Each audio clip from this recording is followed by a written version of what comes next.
Hey guys, welcome. I am back. My sickness is gone. Almost. Like there are still some symptoms of being really sick, but it's almost gone. And hey, on that note, a true story.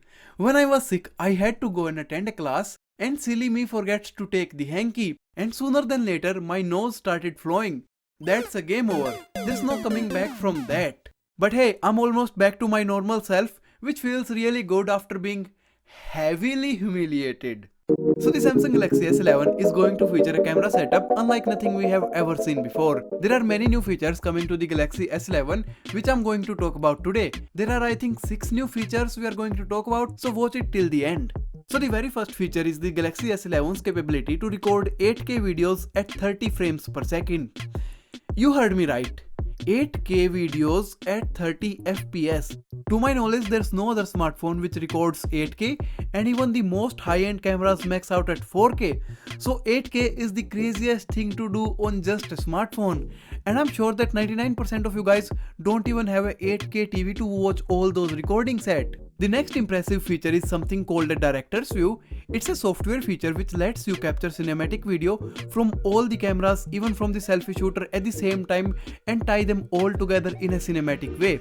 Now, I'm not a video director. A video editor? Yeah, sure. But video director? Not at all.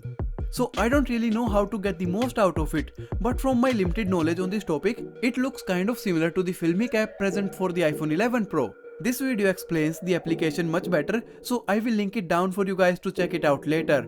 Later! I said later! Don't go right now, okay? Finish my video first, then go. So the next feature it is going to get is the night hyperlapse.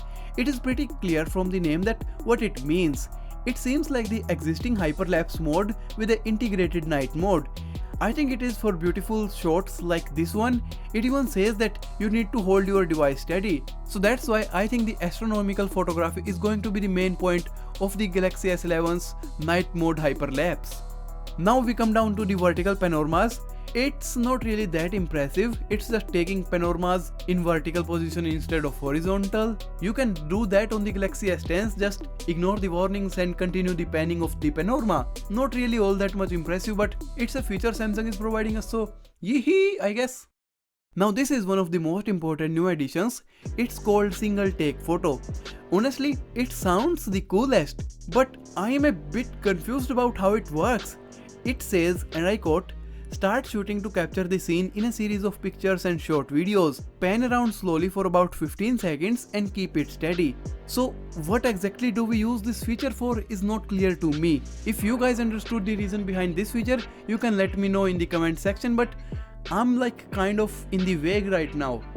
As we start recording this single take photo, it will also tell us that how are we doing in real time. For example, it will say that take it slow, you are doing it great, I love it, you are a natural artist, and much more. It sounds really great, only if I can figure out that what it is actually supposed to do. Help a brother out guys in the comment section. There is much more about the Galaxy S11's camera which I cannot continue in this video because it's getting to my limit where I end the video, so I'm gonna talk about those features in the next video. So for that, make sure to subscribe to the channel. You can also follow me on Twitter from the link down here. Let me know your thoughts about these awesome features of the Samsung Galaxy S11. Hit the like button if you really enjoyed, and as always guys, thanks for watching.